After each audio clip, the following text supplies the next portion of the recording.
Creo que estaréis de acuerdo conmigo en que la Biblia es el mejor libro de amor que existe, porque contiene la historia de amor más bonita.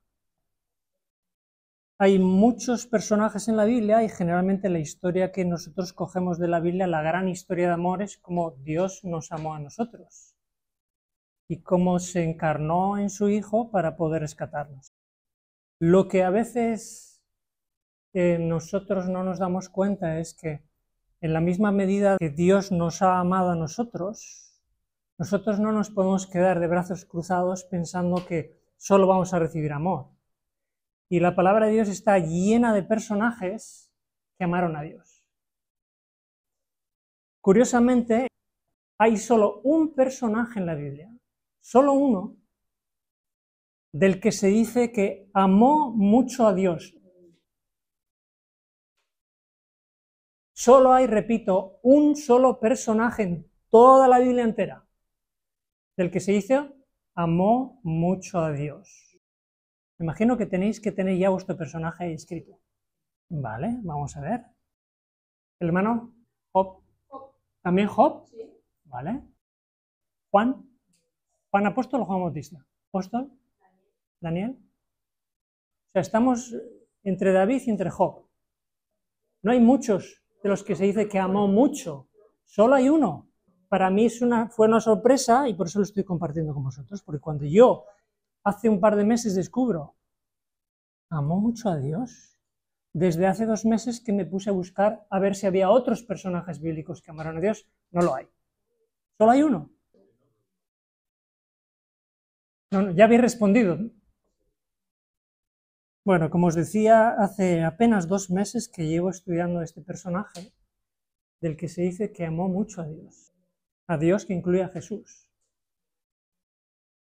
Al principio del ministerio de Jesús, cuando empezó su ministerio, ocurre algo que se nos describe en el libro de Lucas.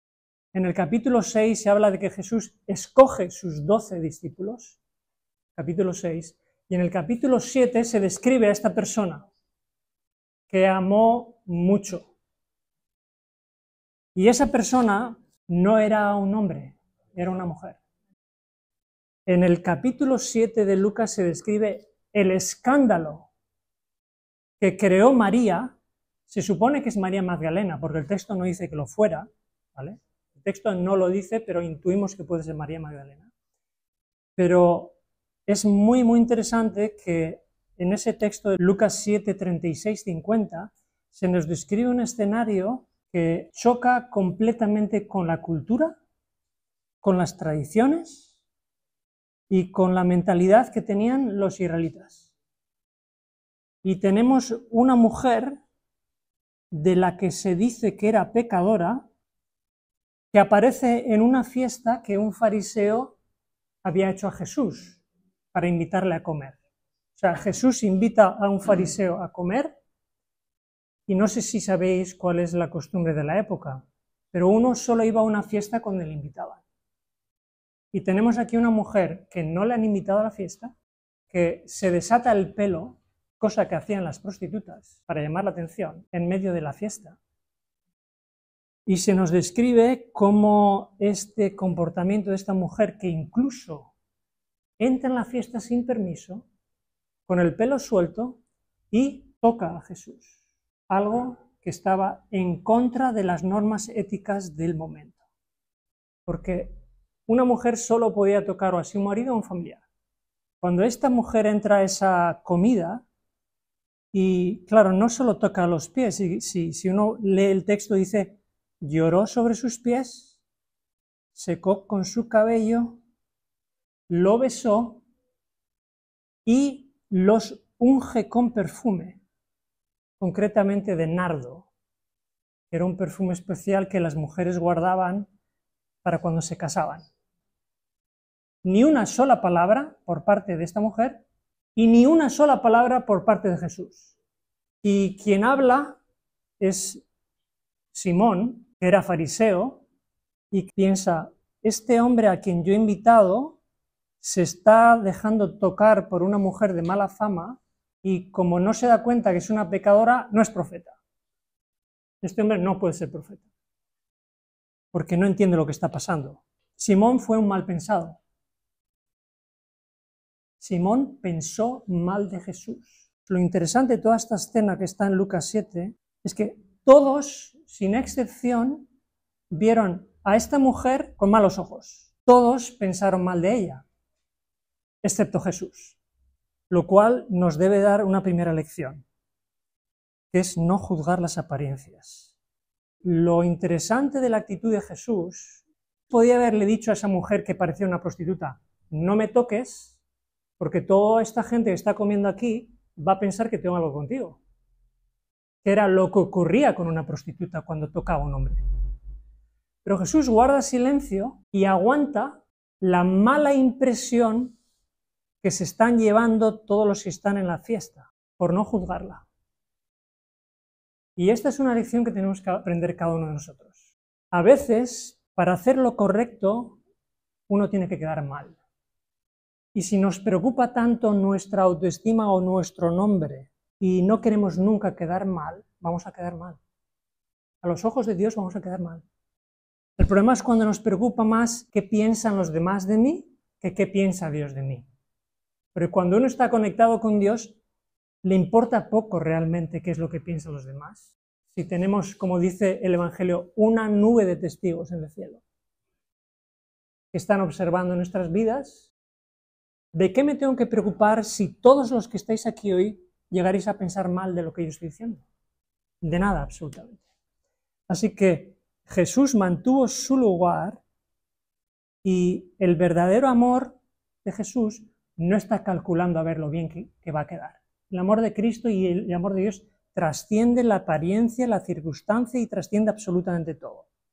Y en vez de mirar el exterior de los demás, tenemos que practicar lo que Jesús hizo, que era mirar el corazón de esa mujer, que por cierto ya estaba arrepentida y luego lo vamos a ver, a pesar de la apariencia.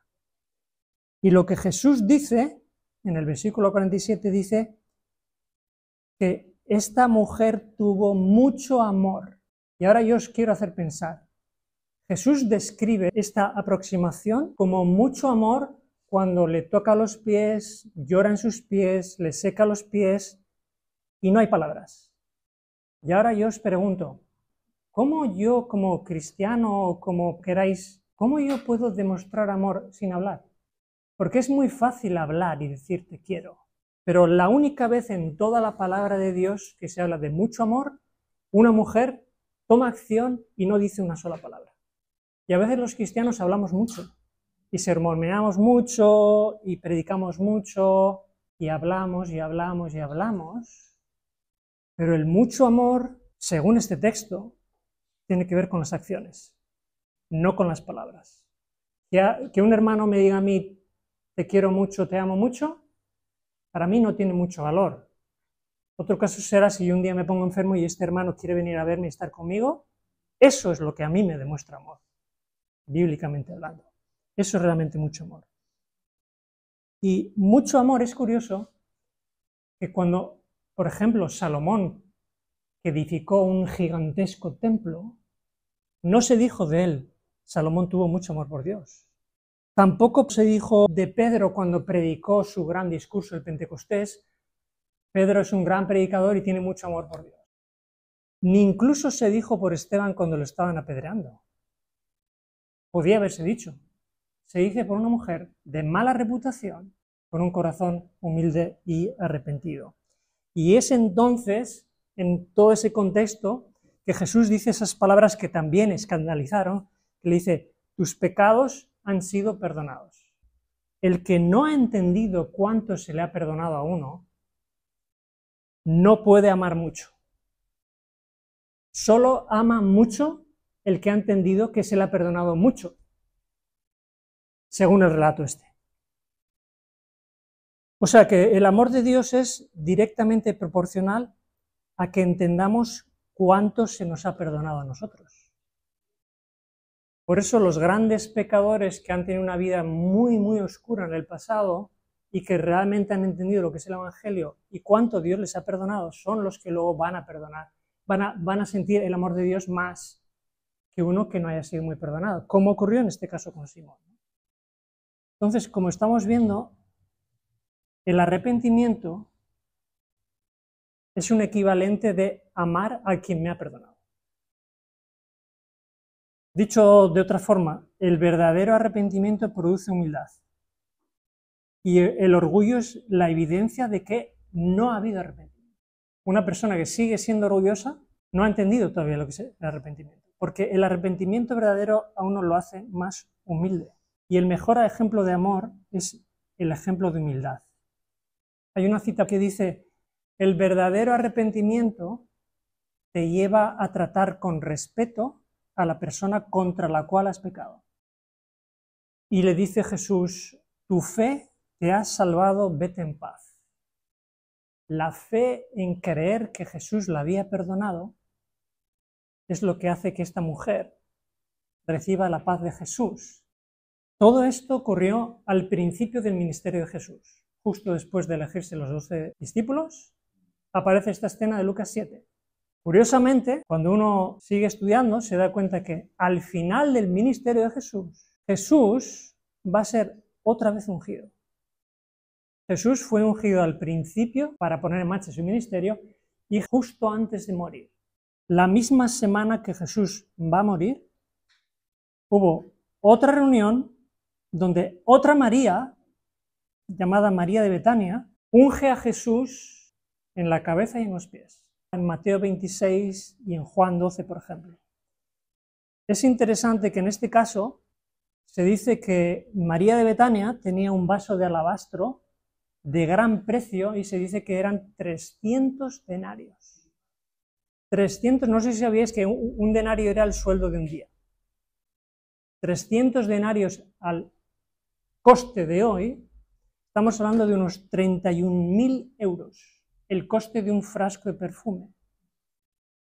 Era como un tesoro para una mujer de la época que había guardado, era como los ahorros para el día de la boda. Y esta mujer se nos describe en el Evangelio que rompe el frasco. O sea, la mujer no pone un poquito de perfume en la cabeza de Jesús para ungirlo y se guarda un poquito de perfume para ella. María de Betania rompe completamente el frasco, lo que quiere decir que todo le da para él. Y le unge, como hemos dicho, la cabeza y los pies. Entonces, igual que hubo un mal pensado llamado Simón al principio, también hay un mal pensado al final, que es Judas. Judas primero piensa mal, piensa, esto es muchísimo dinero, ¿cómo esto se ha desperdiciado? Y empieza a hablar con los discípulos. Y todos los discípulos están de acuerdo con Judas de que era un desperdicio. Están todos de acuerdo. Mal pensado la primera vez y mal pensados ahora también, en este caso los propios discípulos, que se supone que habían estado ya al principio con el primer caso. Y ahora llega Jesús, que en este caso tampoco había hablado hasta ese momento, y les dice, dejadla, ¿por qué la molestáis? En cualquier circunstancia hay malpensados. Al principio hubo malpensados, al final del misterio había malpensados también. En este caso eran sus propios discípulos, que no entendían nada de lo que estaba ocurriendo. Dejadla, ¿por qué la molestáis? Estaban molestándola porque estaban viendo a nivel racional que ese perfume valía muchísimo dinero y no estaban viendo la situación de una forma espiritual. Y sigue pasando hasta el día de hoy, claro que sí. Y se nos dice en el Evangelio, en este caso de Mateo, cuando leemos en Mateo dice que mientras todos pensaron que era un derroche, Jesús dijo, esta mujer ha hecho una buena obra. Una vez más, todos pensando mal, y el único que ve que es una buena obra es Jesús. ¿Por qué es una buena obra? Porque va a decir Jesús, esta mujer me ha preparado para la sepultura. Unos días después Jesús iba a morir. Y esta mujer, inspirada por el Espíritu Santo, que entendió lo que iba a ocurrir, los discípulos no habían entendido nada, pero esta mujer entendió que Jesús iba a morir y lo unge, inspirada por el Espíritu Santo, porque tenía una tristeza sabiendo que Jesús iba a morir, y es una ofrenda que le hace al Hijo de Dios en vida. Cuando Jesús muere hay gente que va a buscar su cuerpo para poder ungirle, No pueden porque ya ha resucitado. Y esta mujer que se adelanta a todos es la única que puede ungir a Jesús antes de que muriera. ¿Sabéis qué lección podemos aprender de esto? Los regalos es mejor hacerlos en vida. No esperemos que la gente muera para poder hacer algo por los demás. No esperemos llevar flores a la tumba de alguien. Es mejor dar flores antes. Hacer un favor, una visita, unas palabras, lo que sea. Porque cuántas personas a veces muestran mucha simpatía por el muerto, pero en vida no tenían simpatía. Es un poco lo que a veces nos puede ocurrir a nosotros. Y Jesús va a terminar este relato en Mateo diciendo, donde quiera que se predique este evangelio en todo el mundo, también se contará lo que ésta ha hecho para memoria de ella. Jesús proféticamente está viendo que el evangelio se va a predicar a todo el mundo y está diciendo, cada vez que se predique el evangelio, que se hable de esta mujer. Porque lo que ella ha hecho, ninguno de mis discípulos ha sido capaz de darse cuenta de en qué momento está mi vida. Jesús sabía que iba a morir y cuando esta mujer le unge en la cabeza y en los pies, esta segunda mujer, él recibe un aliento, un ánimo, porque por lo menos hay una mujer que entiende lo que está pasando. No había ningún hombre entendiendo la situación. Una mujer al principio del ministerio, otra mujer al final del ministerio. Dos mujeres comprendiendo la misión de Jesús, mientras los hombres no entendían nada. Sinceramente, perdonad los que sois hombres aquí. No se habían dado cuenta absolutamente de nada. Estaba yo pensando en la primera mujer que obra sin palabras y esta mujer que obra sin palabras. Y si nos fijamos, cuando Jesús está colgado en la cruz, Jesús está predicando el evangelio sin palabras. Porque sin dar un discurso al ladrón arrepentido, ni leerle un texto bíblico, el ladrón arrepentido acepta a Jesús como el Hijo de Dios cuando lo está viendo colgado en la cruz sin decir un discurso. Y nosotros muchas veces queremos convencer a la gente con discursos o con papeles. Que no digo que no hagan falta a veces, pero a veces anteponemos una cosa a la otra. Y por cierto, otro que recibió el Evangelio sin palabras fue el centurión romano, que cuando dice el texto de Mateo, cuando vio todo lo que había ocurrido, dijo, verdaderamente este era el Hijo de Dios. Ningún discurso, ningún versículo de la Biblia. Lo que vio es lo que convenció. Por eso cada vez estoy más convencido de que con las palabras predicamos a la mente y con el fruto del Espíritu predicamos al corazón. Es lo que yo llamo evangelizar con el Espíritu Santo. Es muy fácil entregar un papel a alguien, pero es mucho más difícil que el Espíritu Santo me utilice a mí para que le haga mostrar a un hermano que aquí hay amor, gozo y paz. ¿Ves la diferencia? Las mujeres, ¿qué lecciones podéis sacar de estos dos pasajes? Para mí la gran lección es que las mujeres tienen que tratar a los demás como si fueran Cristo. Es lo que hicieron estas mujeres, ¿no? ¿Y qué lecciones pueden sacar de este pasaje las casadas? ¿Pueden sacar lecciones? Hay un texto por ahí en Efesios 5:23 que dice que el marido es así como Cristo. Las mujeres debieran de tratar a sus maridos así como Cristo. Y hay otro texto en 1 Corintios 1:7 que dice, el varón es imagen y gloria de Dios. Con lo cual, toda mujer, sea o no casada, debe tratar a los hombres con respeto. Porque dice la Biblia, no yo, que son gloria de Dios. Y por eso se nos dice, no améis de palabra ni de lengua, sino de hecho y en verdad. Eso está en 1 Juan 3:18. No améis de palabra, es muy fácil hablar de palabra. No améis de palabra ni de lengua, sino de hecho y en verdad. ¿Cuál es la lección? El mismo trato de humildad, respeto y amor que estas dos mujeres mostraron hacia Jesús es el que merece el marido, o un prójimo, o un vecino.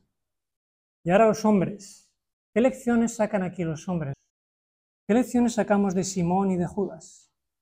Nosotros tan racionales y tan intelectuales y viendo el detalle de lo que está ocurriendo y no viendo la espiritualidad de las cosas que ocurren, ¿vale? Porque esa es la tendencia humana de los hombres, racionalizar, argumentar, pero no ver el trasfondo espiritual. Sería bueno que entendamos que debemos de ser más equilibrados en este sentido. Dar margen a que el Espíritu Santo nos pueda hablar para ver la realidad detrás de la apariencia. Porque os digo una cosa, y hablo ahora para los hombres. Yo una vez pensando, anoté en mi blog de notas, no podemos entender el amor de Dios hablando solo del amor de Dios. Repito, para los hombres, no podemos entender el amor de Dios hablando solo del amor de Dios. Hablando lo que dice la Biblia del amor de Dios, no es como uno entiende el amor de Dios. Uno entiende cuando ama a su hijo y cuando pasa una noche sin dormir porque está cuidándolo o porque va a visitar a un enfermo. En la acción es donde está la virtud, no en el razonamiento. Yo puedo razonar en mi casa de cuánta gente yo quiero ayudar, pero si no salgo de la puerta de mi casa, eso no tiene ningún valor. ¿Cómo entonces podemos predicar el Evangelio sin palabras? Porque de eso estamos hablando hoy aquí. Dos mujeres predicando el Evangelio, mostrando amor, en el primer caso mucho amor, sin palabras. ¿Cómo podemos hacerlo? Con el Espíritu Santo. Así que allá donde compartamos el Evangelio, lo hagamos en primer lugar como lo hicieron estas dos mujeres, sin palabras, con humildad, con respeto, con amor y luego todo lo demás. Ese es mi deseo para vosotros y para mí en esta mañana.